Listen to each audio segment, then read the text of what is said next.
irmãos poderão, como nós dissemos, ter ainda muitas oportunidades de trazer essas fichas preenchidas, mas nós estimularemos aos irmãos que o façam, encorajaremos a que orem quanto à participação de cada um, de cada membro, de cada família nesta campanha para o avanço desta obra.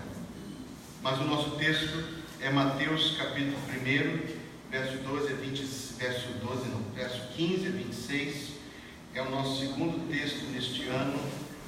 Atos, obrigado. Atos capítulo 1, de 15 a 26, e é o nosso segundo texto, a nossa segunda pregação neste estudo deste precioso livro que nós faremos nos domingos pela manhã deste ano, que o pastor estiver no púlpito.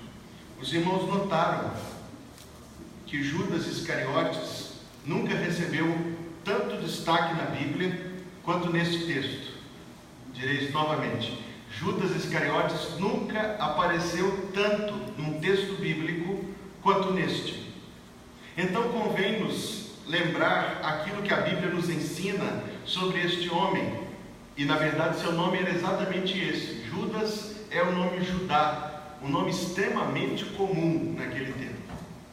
Judá Iscariotes, Ish em hebraico significa homem, de Cariote, que era uma das cidades da Galileia.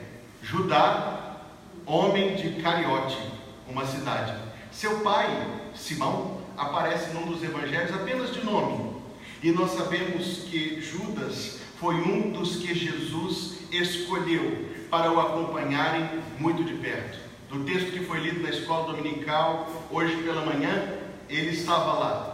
E de fato o evangelista Marcos nos diz que Jesus chamou para si os que ele quis, para que estivessem com ele, para pregar e para que tivessem o poder de curar enfermidades, expulsar demônios. Então é listado o nome dos 12: Pedro, João, quem mais a gente sabe? Tiago e André. Tinha um tal de Bartolomeu, tinha outro Judas, tinha outro Tiago. Nós sabemos desses 12. Entretanto, recebe muito grande destaque o nome no final de todas as listas dos evangelhos, de Mateus, de Marcos e de Lucas, que sempre diz: dentre os 12, Judas Iscariotes, que eu traí. Judas Iscariotes, então, teve uma posição privilegiadíssima para poder ver os milagres acontecendo.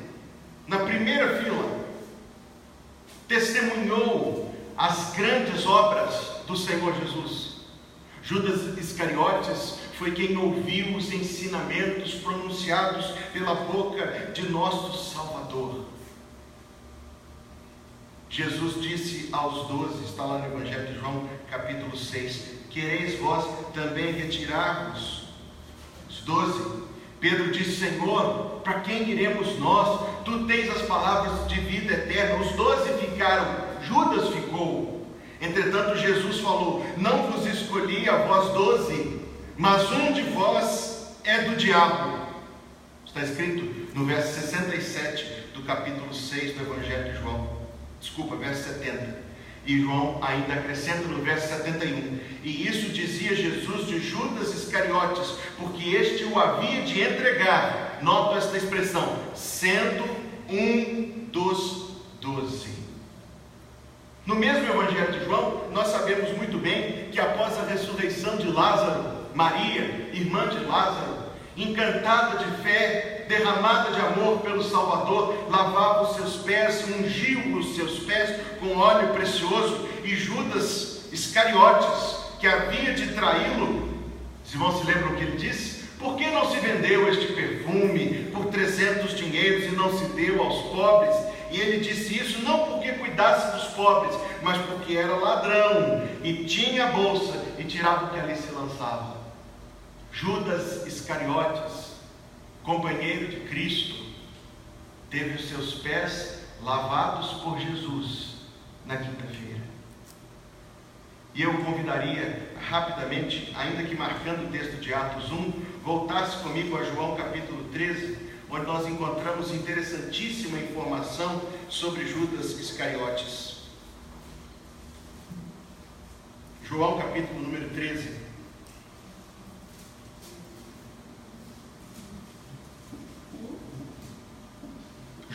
capítulo número 13. O pastor da igreja lê com os irmãos o verso 21. Tendo Jesus dito isto, turbou-se em espírito e afirmou, dizendo: na verdade vos digo que um de vós me há de trair. Mas aquele grupo era um grupo tão sincero, apesar das suas limitações, e feito de homens tão honestos diante de Deus. O que deve frisar e ressaltar diante de nós a hipocrisia, a dissimulação e a falsidade de Judas, porque nenhum deles, nenhum dos outros que estavam à mesa imaginou que o traidor seria Judas, porque o verso 22 nos mostra que, olhando uns para os outros, perguntavam para Jesus, como está em Lucas: Senhor, sou eu?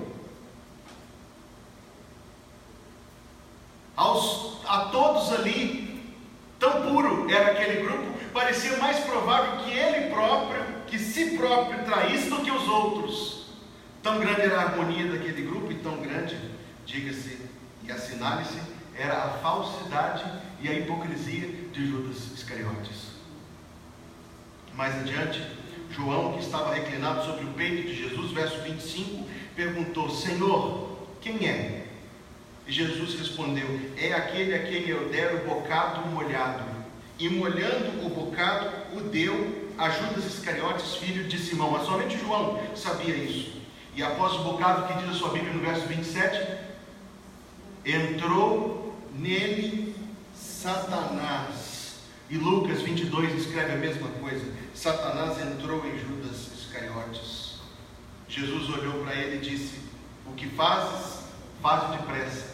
E nenhum dos que estavam assentados à mesa compreendeu o propósito que lhe dissera isso, porque como Judas tinha a bolsa, pensavam que Jesus tinha dito: compra o que nos é necessário para a festa, ou que desse alguma coisa para os pobres. E tomando ele o bocado, saiu logo.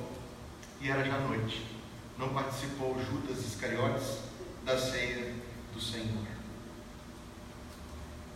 Um dos 12, escreveu o evangelista Mateus, foi aos principais dos sacerdotes e disse: que quereis me dar? E eu vou-lo entregarei. E estipularam 30 moedas de prata. Marcos nos diz que Jesus estava orando no jardim do Getsemane, quando veio Judas conduzindo, ou como no texto de Atos que lemos diz, guiando o grupo de soldados do templo, do sumo sacerdote, aproximou-se de Jesus. E você se lembra o que ele fez?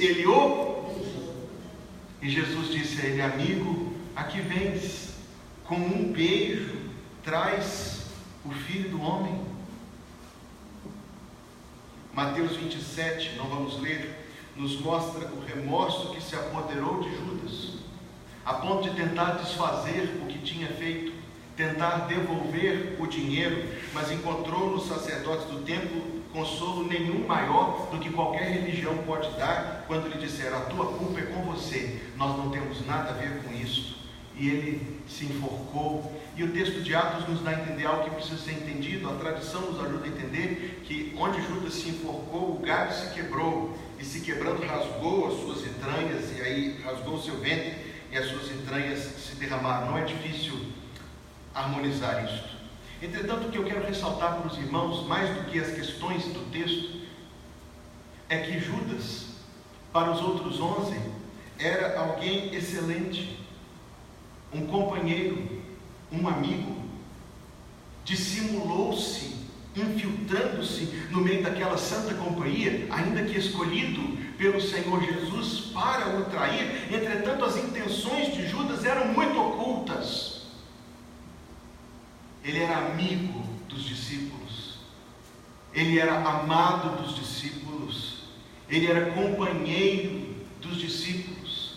E Judas representou para eles então uma grande decepção, uma grande frustração, uma dor, uma ferida terrível no seu coração, um peso inexplicável, especialmente no sábado, antes da ressurreição. Eles estariam juntos naquela sala, com as portas trancadas e as janelas fechadas, por medo dos judeus, mas os seus corações profundamente desesperados, de pensar que quem traiu o Senhor era um que estava com eles ali antes, que simulou amor, que fingiu fé, que agiu de forma tão inescrupulosa. Um golpe, meus irmãos e irmãs, um golpe trágico e terrível no coração dos discípulos. Ferida, talvez até difícil de superar, mas vem amanhã de domingo, vem o Senhor vivo, vem Cristo exaltado, eles se tornam companheiros de Cristo, recebem o Espírito Santo, eles começam a ter uma visão muito mais ampla da palavra de Deus, como nós temos visto, já domingo passado apontávamos. Eles têm nos seus corações revivificada uma coragem nova, um ânimo novo, um zelo novo para com as coisas do Senhor. É possível para os discípulos deixar para trás aquelas dores, e então acontece o que aconteceu, e eu peço que você abra em Atos capítulo 1, novamente, o verso número 15. E nós vamos aprender um pouco daquilo que o Espírito Santo imprimiu sobre o seu coração. Naqueles dias, levantando-se Pedro no meio dos discípulos, e a multidão junta era de quase 120 pessoas, ele disse: homens, irmãos, e o texto aqui, eu não posso mergulhar nesse detalhe agora, mas nos diz que era uma reunião somente dos homens da igreja. Homens, irmãos, convinha que se cumprisse a Escritura que o Espírito Santo predisse pela boca de Davi acerca de Judas. Uma expressão profundamente impressionante. Os discípulos conseguiram compreender, apesar de todo aquele trauma, e apesar de todos os sentimentos do seu coração serem sentimentos escuros, eles conseguiram entender que a natureza humana, e conseguiram entender também que o próprio Satanás, com todos os seus demônios, sempre farão oposição ao reino de Deus. Ele disse: convinha, apesar de toda a dor que causou, apesar de toda a tristeza e lamento no nosso coração, apesar da decepção e da frustração e do trauma, convinha que se cumprisse a Escritura. E eles compreenderam que a Escritura que Davi dissera 1000 anos antes de Jesus nascer referia-se a Judas Iscariotes. Aqueles irmãos encontraram um sentido muito grande, uma resposta do céu para aquela experiência terrível em seu coração. Eles entenderam que Judas, que Anás, que Caifás, que Pilatos, que os soldados que humilharam o nosso Senhor não eram senão, e isso talvez nos pasme, mas era um instrumento de Deus para que se cumprisse a redenção da humanidade, a salvação dos pecadores, e para que Cristo fosse exaltado sobre todos. Isso não anulou a culpa de Pilatos, isso não anulou a culpa de Judas, isso não anulou a culpa de Anás nem de Caifás, mas isso permitiu que os discípulos enxergassem que até Satanás, obviamente contrário ao seu querer, fez aquilo que Deus havia determinado que acontecesse. Nós devemos, irmãos e irmãs queridos, que militamos no mundo, apesar das oposições do mundo, apesar da inimizade do mundo, apesar dos ataques cruéis do diabo, nós devemos saber que isso não nos deve espantar, que o mundo é sempre inimigo da igreja, que a carne é sempre oposta à fé, e que Satanás fará aquilo que puder para poder impedir o avanço do reino de Cristo. A reunião daquela igreja, a reunião que acontece aqui no verso 15, tinha como propósito Pedro, de forma muito pastoral e dirigido pelo Espírito Santo, oferecer aos irmãos da igreja algum consolo e lhes dizer: meus irmãos e irmãs, o Senhor Jesus bem nos avisou que sempre haveríamos de enfrentar tais oposições. Foi Jesus quem disse assim, e eu creio que os irmãos conhecem bem estas palavras: se o mundo vos odeia, foi Jesus quem disse, se o mundo vos odeia, sabei que primeiro do que a vós me odiou a mim.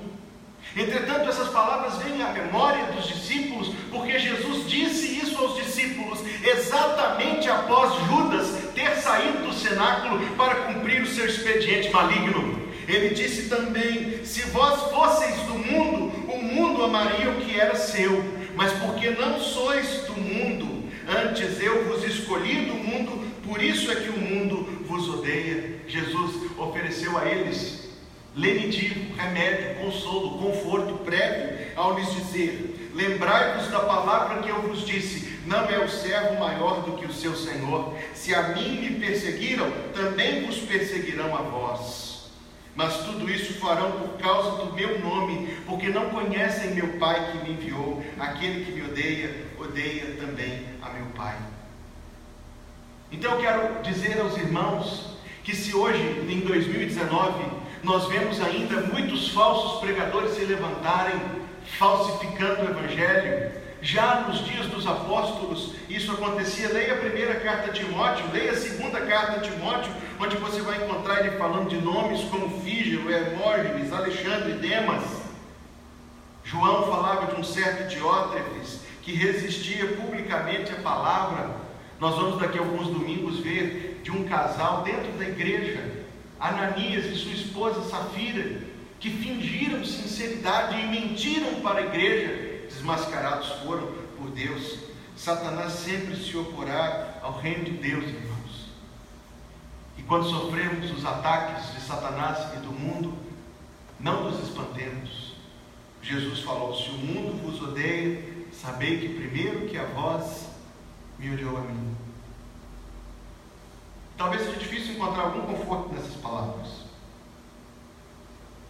Nosso conforto está não somente na admissão disto. O nosso conforto reside em sabermos aquilo que os discípulos também aprenderam, que a soberania de Deus é infalível. A soberania de Deus é infalível e é a base da nossa segurança e da nossa esperança. Veja, irmãos, eu quero consultar este texto novamente, verso 16.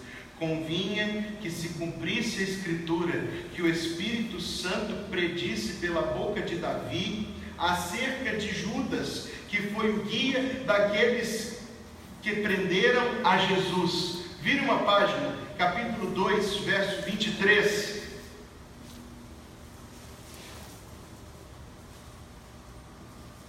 Capítulo 2, verso 23. O grande sermão de Pedro, a grande pregação de Pedro, no dia que o Espírito Santo veio sobre o povo de Deus, e ele fala diante de toda aquela multidão: a este Jesus que vos foi entregue. Mas em que caráter Jesus foi entregue? Consulte comigo esse texto na sua Bíblia. Pelo determinado conselho e presciência de Deus. É assim que você viu? Aquilo que aconteceu a Jesus, por trágico que fosse, por inexplicável e doloroso que fosse, estava dentro do plano de Deus. Por isso lá ele disse: convinha que se cumprisse a Escritura. Capítulo 3, verso 18. Pedro e João curam um homem deficiente que estava residindo ali à porta do templo. E nesse verso 18 está escrito: Deus cumpriu o que já dantes pela boca de todos os seus profetas havia anunciado. O que havia anunciado? Que o Cristo havia de padecer. Eles conseguiram compreender que aquilo fazia parte do propósito de Deus, e aquilo entrou no coração deles de uma forma tal, meu irmão e minha irmã, que lá no capítulo 4, queira consultar, versos 27 e 28, eles não estão pregando, nem discursando descansando, mas orando. Pois que Pedro e João estavam presos, a igreja se reúne para orar, pedindo que Deus alguma coisa fizesse. E veja o que está no capítulo 4, versos 27 e 28. Eu não sei se eu nunca orei assim, irmão, até hoje, irmã, na minha vida.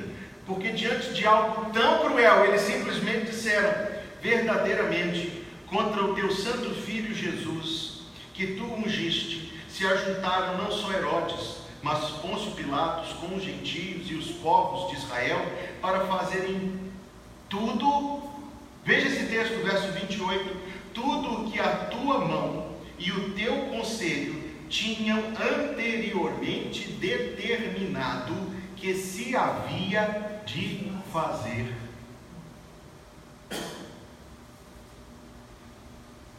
O crescimento na fé, o amadurecimento na fé que Deus lhes proporcionou, era não somente compreender que a maldade está presente no mundo e que ela vai atacar o povo do Senhor, sim, mas consistiu também em eles conseguirem saber que os propósitos de Deus são inabaláveis, que a soberania de Deus é infalível e que qualquer ataque que lhes viesse, contido estava pelas mãos do Senhor. Eles compreenderam que toda a dor do Calvário, a solidão, o desespero, o senso de abandono e de injustiça que eles sentiam diante da cruz, se transformou na alegria e na glória da salvação. Como povo de Deus, não nos deve impressionar nem assustar a oposição do maligno, mas nós devemos saber, irmãos, e descansar, irmãs, no poder infalível de Deus. Quando Jesus ressuscitou, Ele disse a eles: toda a autoridade me foi dada no céu e na terra. Os irmãos sabem que a palavra toda aqui significa? Os irmãos sabem. Toda ela, toda a autoridade, diz Jesus, me foi dada. A pregação de Pedro naquele dia é maravilhosa, porque ele se levanta no meio dos irmãos para dizer: irmãos, tudo o que aconteceu, por triste que fosse, estava controlado por Deus. Nossa fé precisa amadurecer, meus irmãos, e nós precisamos da ajuda de Deus para crescer a este ponto de poder compreender as adversidades particulares e as oposições ao reino de Deus como coisas que a mão do Senhor controla e que o Senhor está sentado num alto e sublime trono. Verso número 20 do capítulo 1 de Atos.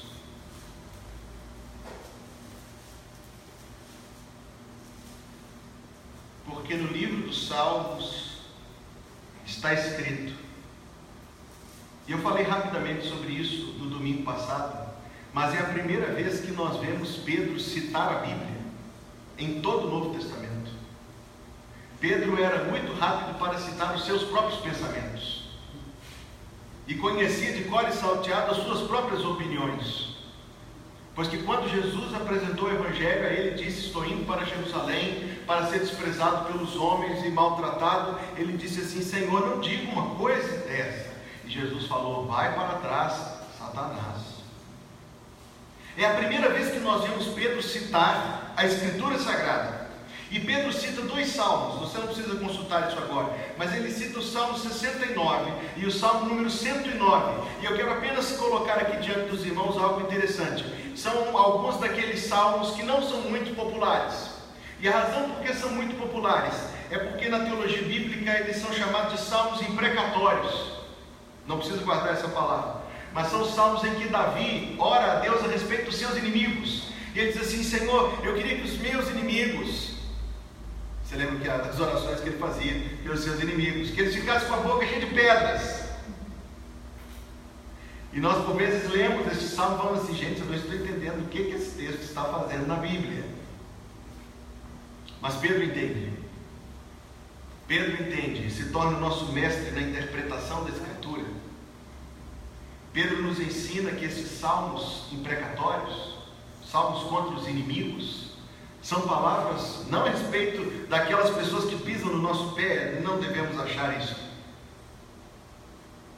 mas dos inimigos de Deus, entre os quais estava Judas. Então ele toma o Salmo 69, onde Davi protesta contra os seus inimigos, dizendo que eles fiquem com as suas casas vazias. Mas ele entende esse texto na ajuda do Espírito Santo e nos diz: fique deserta a sua habitação e não haja quem nela habite. Salmo 69. E no Salmo 109 ele diz: tome outro o seu bispado, ou a outra tradução dirá o seu ofício, mas bispado é uma melhor tradução.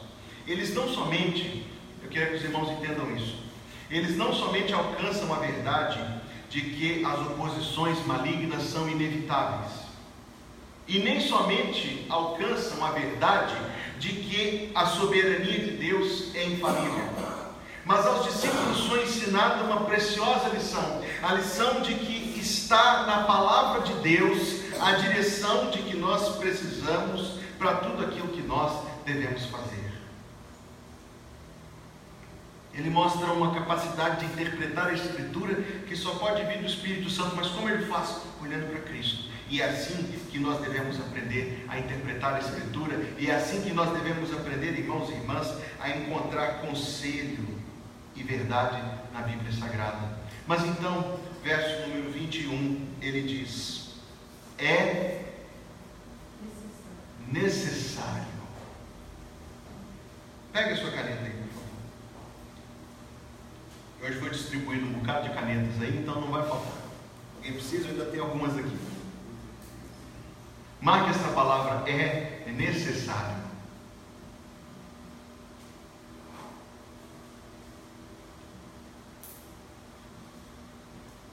A palavra necessário não se refere somente à necessidade.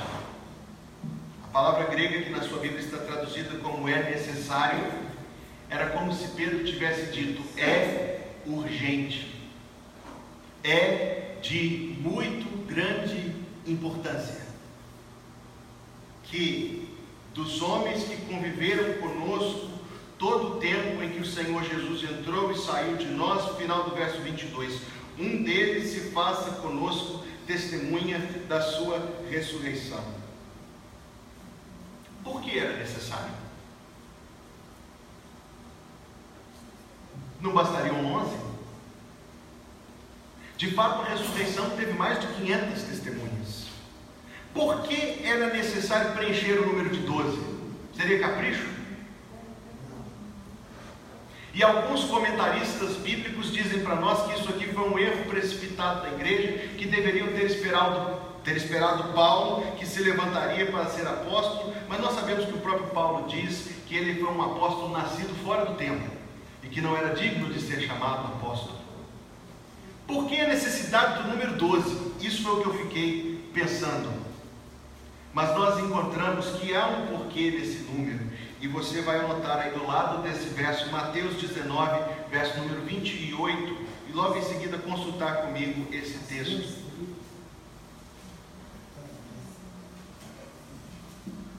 Mateus 19, verso número 28.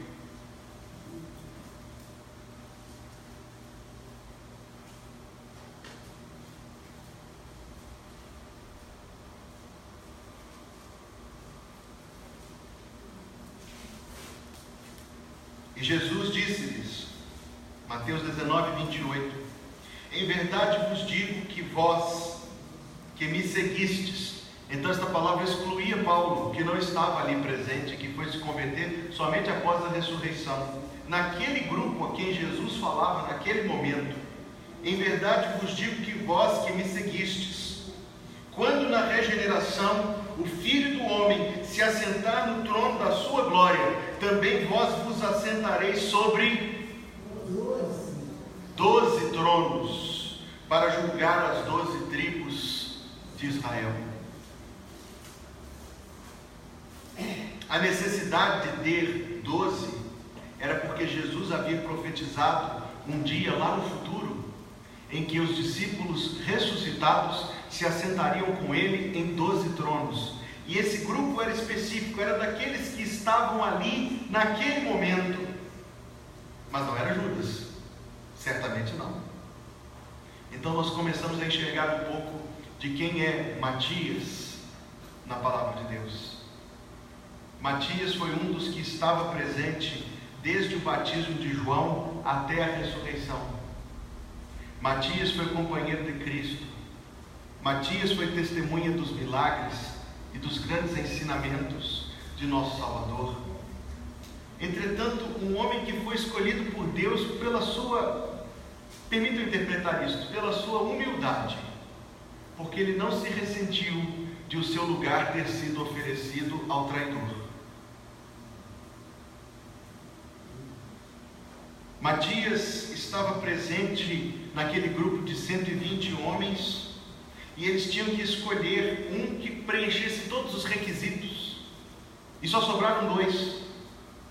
Verso número 23, apresentaram 2, José chamado Barsabás, que tinha por sobrenome o Justo, e os comentaristas antigos falavam que, como ele é apresentado assim de forma tão completa, é como se fosse apresentar alguém diante dos irmãos e dissesse assim: esse aqui é o Daniel Alves de Oliveira, e aquele ali é o Vantuil. Os irmãos sentiram uma diferença na forma de falar? Um foi apresentado com o nome completo, endereço, CPF, José, Barsabás, o Justo e Matias. Os comentaristas dão a entender que havia uma preferência por Barsabás, mas orando disseram: Senhor, conhecedor dos corações de todos. Capítulo 1, verso número 24. Mostra qual destes 2 tens escolhido, para que tome parte neste ministério e apostolado, de que Judas se desviou para ir para o seu próprio lugar, e lançando-lhe sortes. Eu quero dizer aos irmãos que essa é a última vez que isto aparece na Bíblia, e não é base para essa prática no nosso tempo. Lançando-lhe sortes, caiu a sorte sobre Matias, e por voto comum foi contado com os 12 apóstolos. Tome outro, disse Pedro, o seu bispado. Que mensagem é esta para nós hoje de manhã? Digo aos irmãos, que mensagem é esta?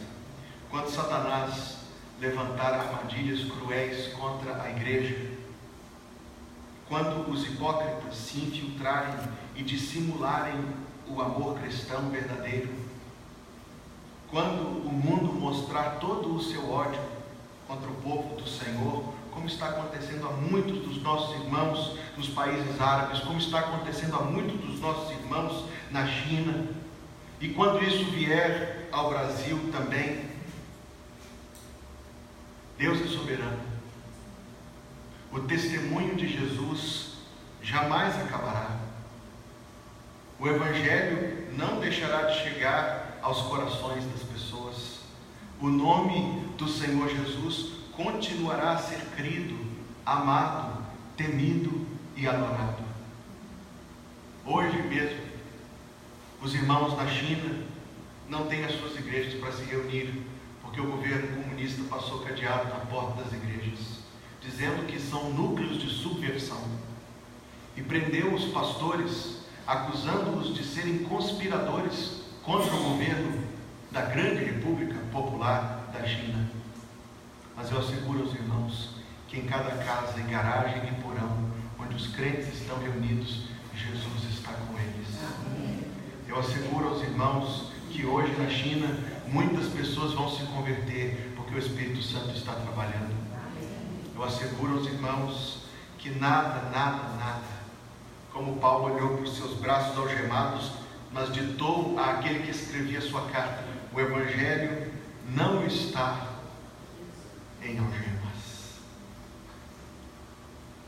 terminando o culto, saia daqui e vá lá para o aeroporto de Confins, compre uma passagem para Guarulhos, e chegando em Guarulhos, espere até terça-feira, porque sai só 2 vezes por semana, então você não precisa ir hoje, se quiser ir amanhã também, na sua comodidade. Compre uma passagem da Qatar Airlines, chique. Você vai descer na capital do Qatar, chamada Doha, vai esperar lá 35 horas por uma conexão, e lá você vai pegar um avião para a cidade chamada Tbilisi. Consegue guardar o nome da cidade para não se equivocar? Tbilisi é a capital de um pequeno país chamado Geórgia, que fica entre a Turquia e a Rússia. E quando descer em Tbilisi, não tem avião, você vai ter que pegar um ônibus para ir para a cidade de Adjara, que fica na beira do Mar Cáspio. Uma grande viagem. E quando você chegar na cidade de Adjara, você vai ao distrito histórico, onde há uma ruína de uma fortaleza romana, e lá você vai encontrar o sepulcro de Matias, que foi àquele lugar pregar o evangelho para os canibais, e foi morto, apedrejado, poucos anos depois de ter sido escolhido por Jesus como apóstolo. Onde havia, irmãos, um falso e hipócrita Judas, Deus suscita um homem do coração do Senhor, um Matias. Toda a tristeza que Judas trouxe, a decepção, o trauma, Deus suplantou com graça ao levantar uma testemunha verdadeira do Evangelho. O lugar que Judas ocupou, o seu bispado, tome outro o seu bispado. Deus não desampara jamais o seu povo. Deus não desampara a sua igreja. E Deus levará sempre adiante o nome e o Evangelho de Jesus. Nós podemos fazer nossas as palavras que dizem assim: castelo forte é nosso Deus, espada e bom escudo, com seu poder defende os seus em todo transe agudo. Com fúria pertinaz nos segue Satanás, com artimanhas tais e astúcias tão cruéis que iguais não há na terra. Mas se nos quisessem devorar demônios não contados, não nos podiam assustar, nem somos derrotados. O grande acusador dos servos do Senhor já condenado está, vencido cairá por uma só palavra. E esse homem de Deus, Martinho Lutero, nos diz na última estrofe: sim, que a palavra ficará, sabemos com certeza, e nada nos assustará com Cristo por defesa. Se temos de deixar se temos de perder os filhos, bens, mulher, embora a vida vá, por nós Jesus está, e dar-nos-á seu reino. Amém. Vamos orar ao Senhor.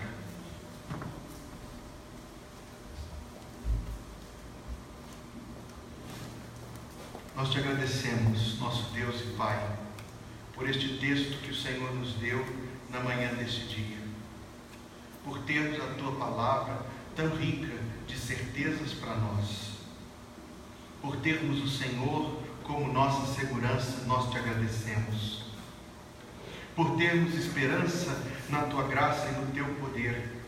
Nós te agradecemos pelo testemunho do teu servo Matias, a quem o Senhor ungiu como apóstolo para pregar a tua palavra, e ele hoje, na sua coragem, na sua humildade e no seu testemunho, nos serve de exemplo. Por sabermos, ó Deus, que ainda que o inimigo se levante com mentiras e enganos, tu não lhe darás vitória. Nós te agradecemos Pedimos, ó Deus, que pelo Teu Espírito conserves esta verdade em nosso coração e em nossa vida, para que possamos viver no serviço do Senhor, enquanto aguardamos o retorno de nosso Salvador.